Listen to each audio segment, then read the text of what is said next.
From First Paw Media, sponsored by First Paw Coffee Company, this is the Dog Driver Show. Visit our website at dogworksradio.com. Now here are your hosts, Robert Forto and Kourosh Partow.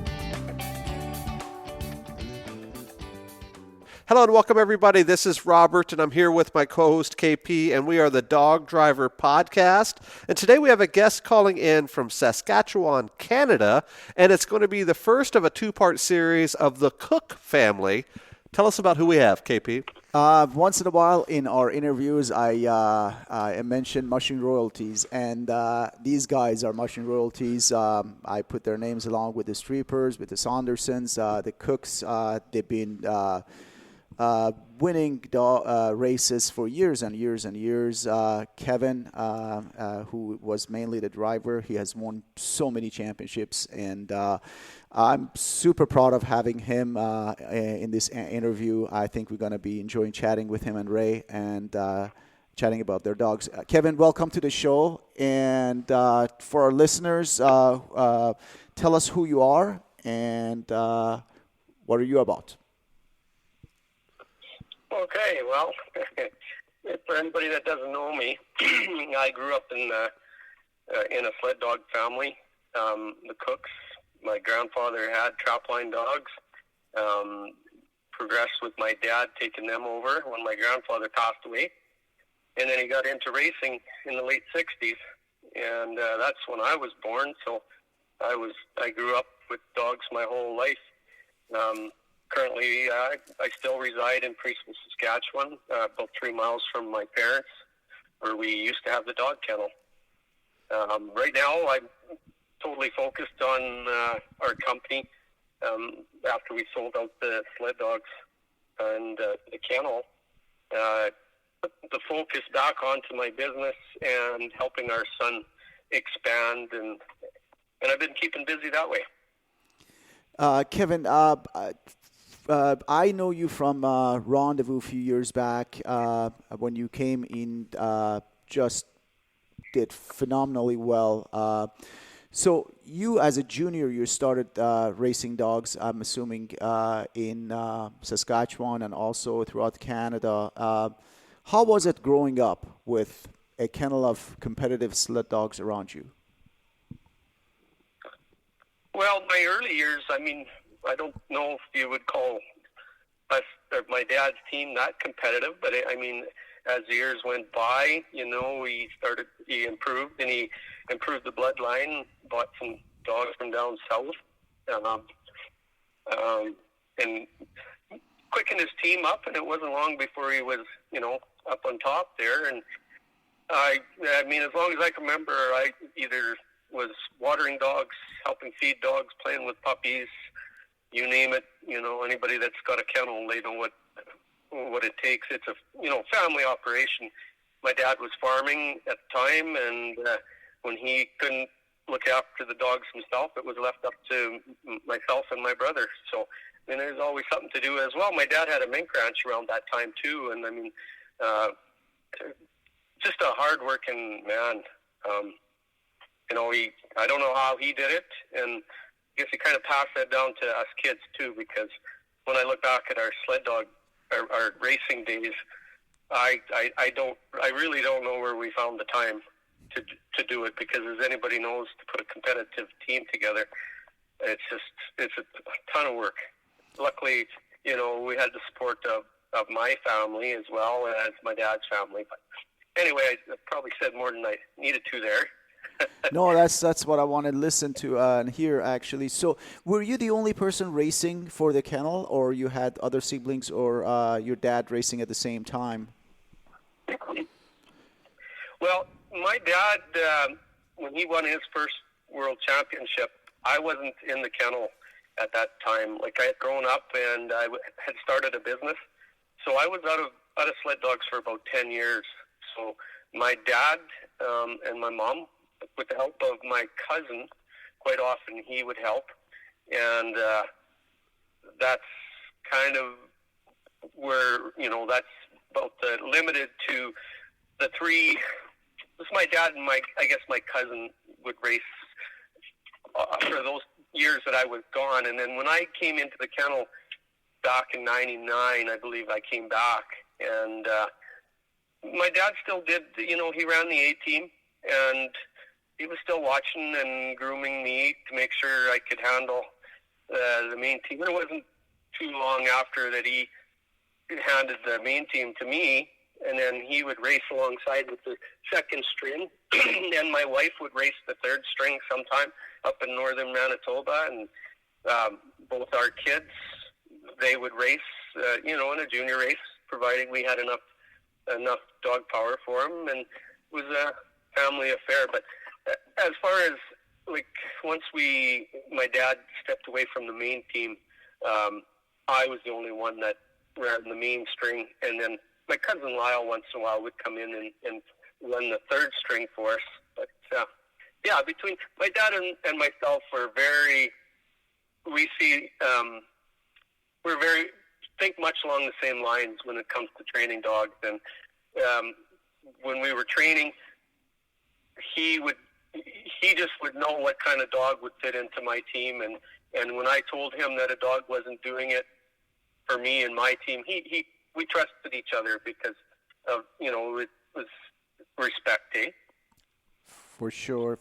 When was the year when you actually became the main driver for the team? Probably, that year I won that Canadian Open in Fort Nelson. That was kind of when I took over racing the mainstream. That was in the year 2000. And as we discuss sled dogs in general, we talk about dogs, and your lines, they've been heavily used in different mixes that people are using right now, not only in Canada, Alaska, and North America, but also in Europe. And they were mainly Husky lines. Is that correct? Yeah. Just because of where we race, we get bitter cold and bitter wind, and the Huskies really perform well when it's cold.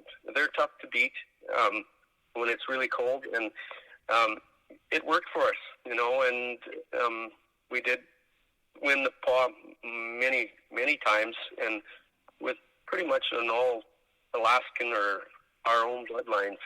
So in the later years, we did try mix in some pointers.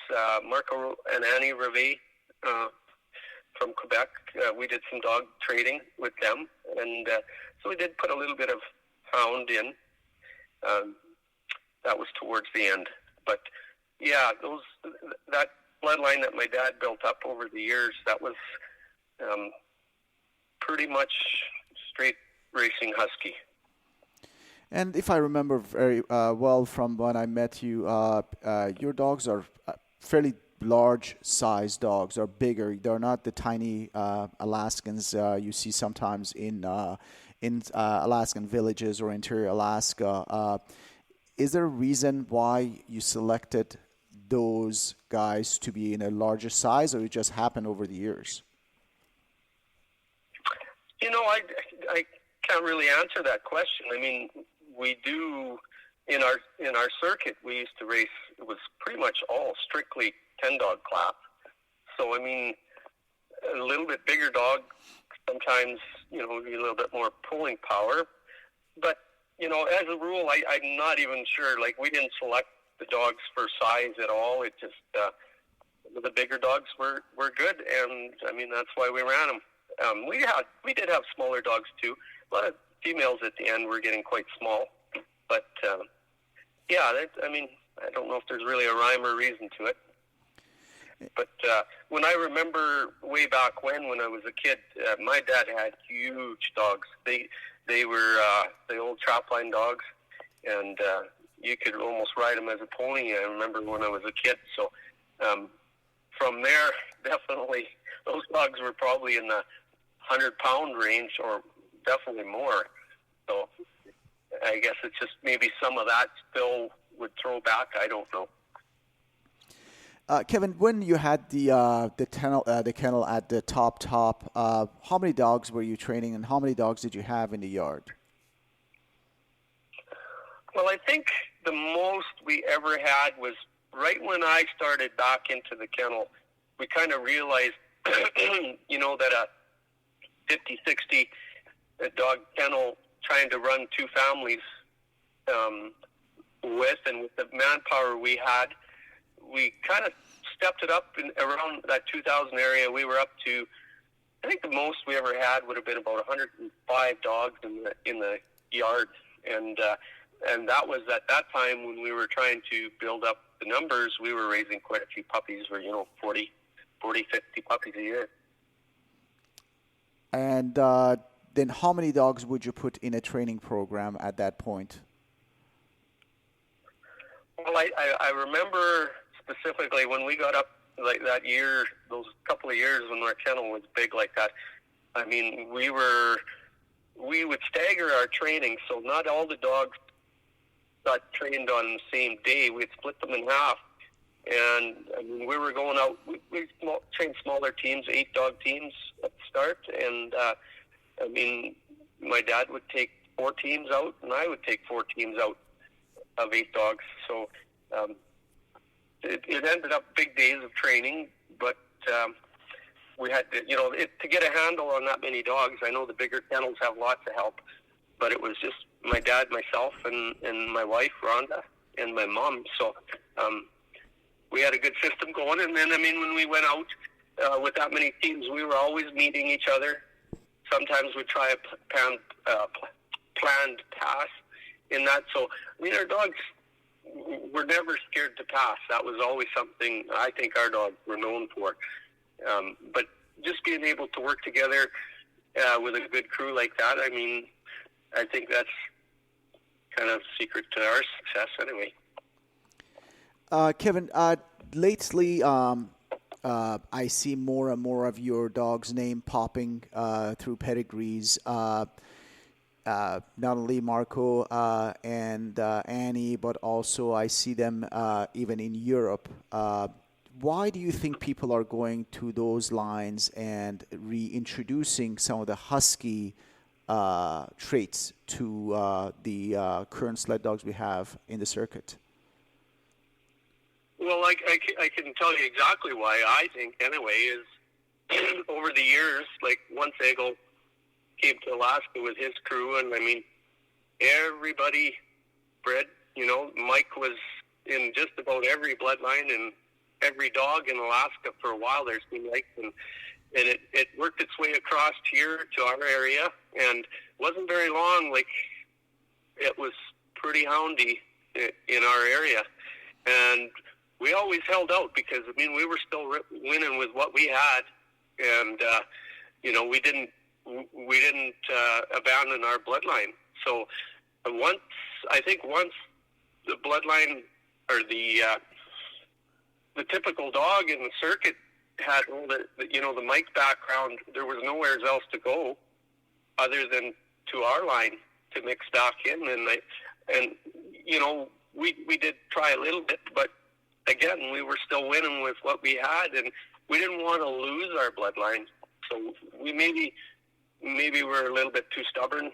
And I noticed once we went racing in Alaska that we would have needed more pointer in our line just to combat the heat, or because they're a little better in the heat.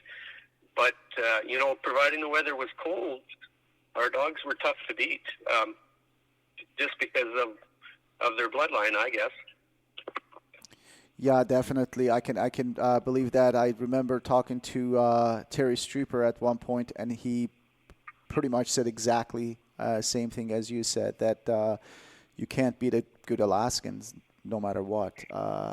They are bred to be sled dogs. So you came to Alaska how many times? Twice? Is that correct? Well, I was 3 times to Alaska. I raced Fairbanks. I can't remember what year that was. Raced Fairbanks, and then we came back up, quite a few years in between till we came up to Anchorage. And I just I had kind of had enough racing in our circuit. Like, I'd grown up with it. I'd been to all the races there so many times, and we had won the world championship at the Paw so many times that it wasn't good for the sport of dog racing for us to stay there. And we said, I said I wanted to go race Anchorage, and we did. And I mean, we were competitive there, and I would love to go back, but the weather in Anchorage was so iffy that when we started our training program, when you're in January, you need to know where you're going to race. And Anchorage quite often got canceled, or no snow or whatever, icy. And it was too risky just to focus on just Anchorage for us being, 4,000, it'd be 2,500 miles away from Anchorage, and just to race Anchorage. Whereas our circuit, we used to win a pile of money in our circuit just within a 10-hour radius. And it was hard to get motivated to get out to Alaska. But when I did, I really have a soft spot for racing the Ronde. I mean, if I was to go back racing ever, that would be why, is because I would want to race Ronde, but I know that's never going to happen, Darryl. Excuse me. I remember actually one of the images of you that I have during Rendezvous is you did a full 360 barrel with this sled on the avenue. I don't know what happened to you. I think it was a snow hook line or something hooked up to your runner, and you turned around and did a 360 on the snow, and you put the sled back on it, and you continued down the street. How were the people having a champion from Canada coming and racing Rendezvous? Oh, awesome. Like, the people in Alaska, I said it was the closest feeling I ever had to be in the rock star was when I raced the Ronde. It was a feeling like no other.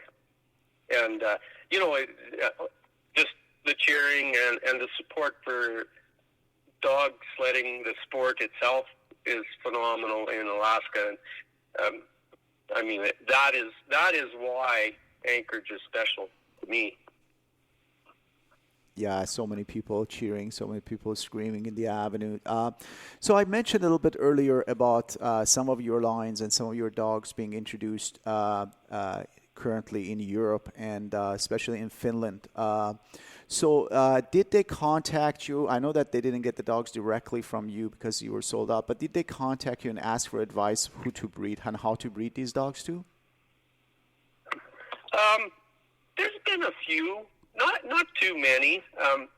I've almost distanced myself from sled dog racing. I said I needed 5 years away from it, just a break from it, Otherwise, you start again. When we sold out, it was done, Uh-huh. and it was a very sad day. But to be involved in the sport for me, like, we managed to keep the race in our town going for a couple of years after we were out of dogs, and it was good. But I mean, I did miss racing and stuff doing that. But I'd love to travel up to Anchorage one day and watch the Rendezvous as a spectator. I don't know that will ever happen, but I'm ready for that now. So I'm going to get back to racing. You mentioned Le Pas.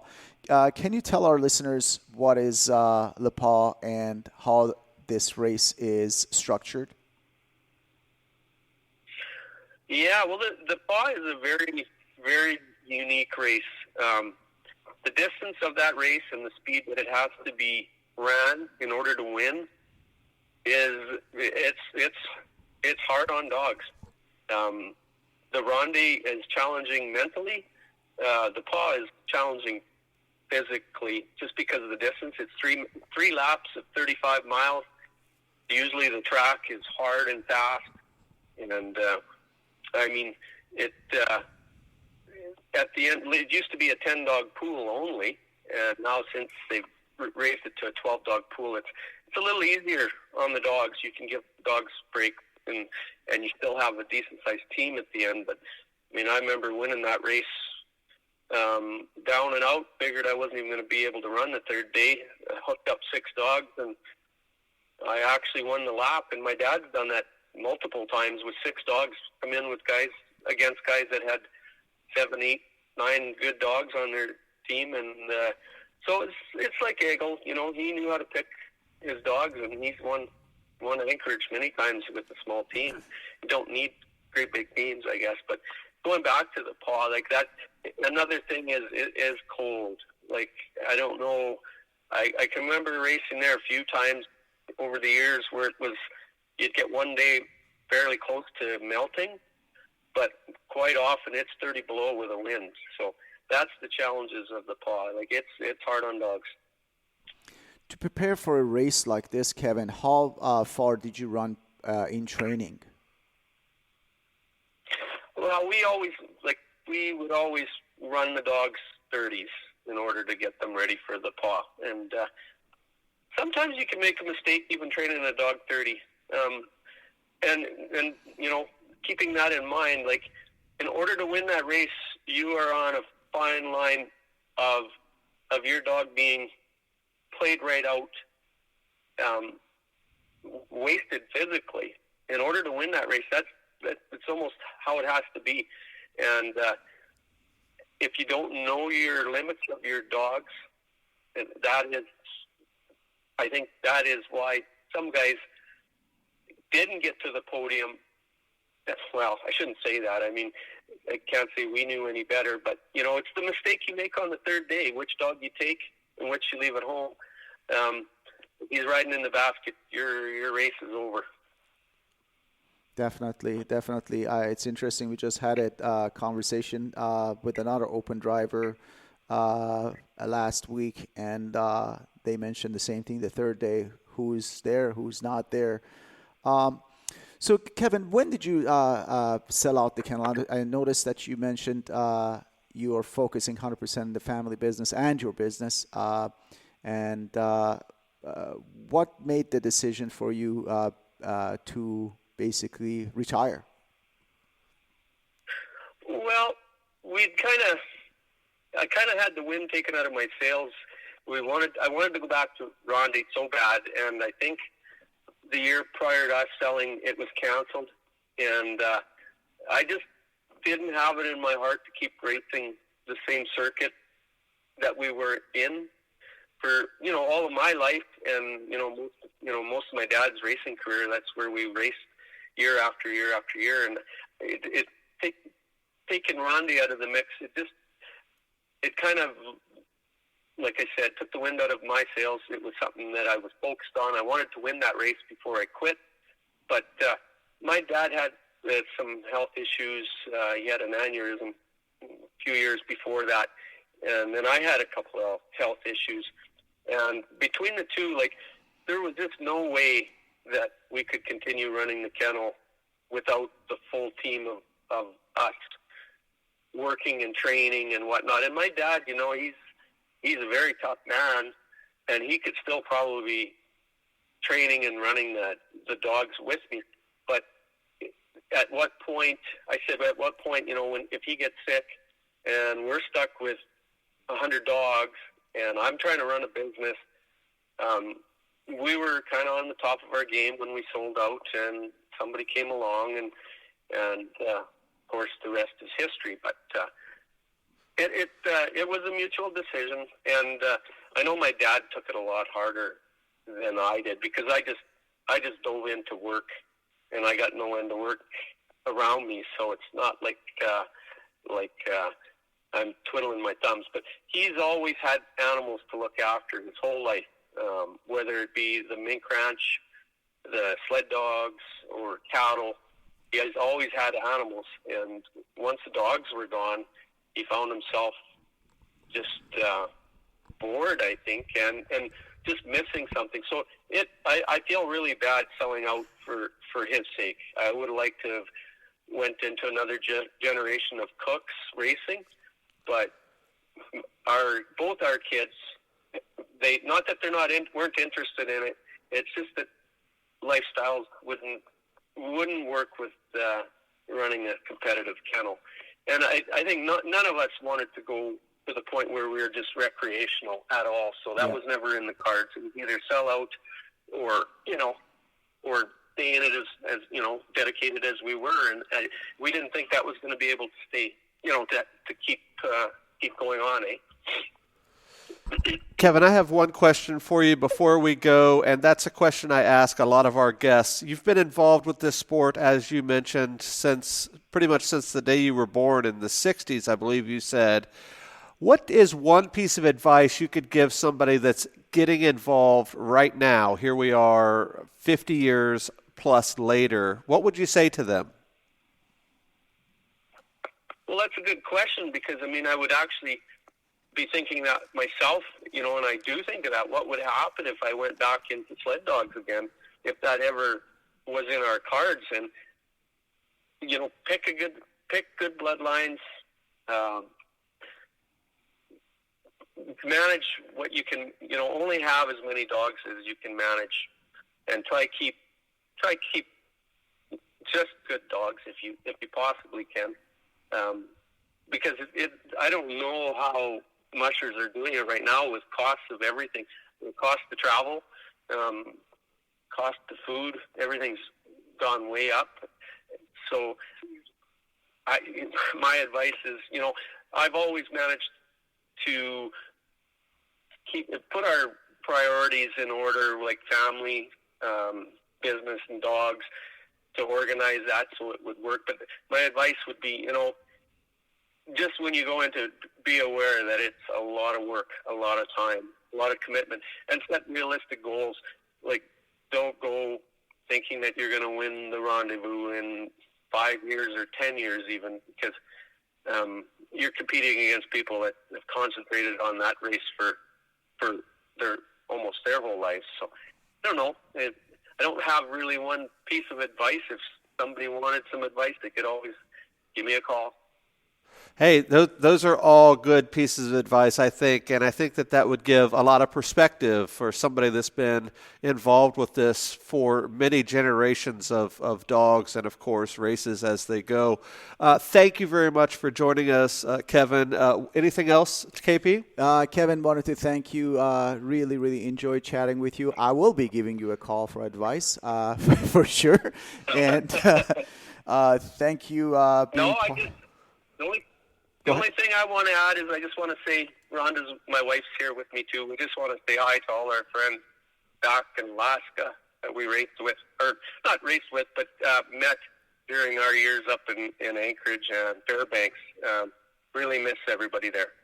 Well, sure to hope you guys, even as a spectator in Alaska, during the Ronde or ONAC or the Classic and any of the races, you'll be always welcome here. And again, thank you so much for being an icon in our sport, and looking forward to see your lines and your dogs in our kennels. Yeah, that's great. I appreciate the interview. Excellent. Well, on behalf of our guest today and my co-host, this is Robert for the Dog Driver Podcast. We will see you guys next time. Goodbye. From First Paw Media, this is the Dog Driver Show. We hope you enjoyed this podcast, and we invite you to subscribe in Apple Podcasts, Spotify, Stitcher, or wherever you get your podcasts. You'll find a link on the episode notes. You can tap or swipe on the episode cover art, and you can see some offers from our sponsors. You can support our show by supporting them. If you like what you have heard, we would love it if you could give us a 5-star rating and tell your friends how to subscribe too. Your hosts are Robert Forto and Kourosh Partow. Our producer is Robert Forto and created for First Paw Media.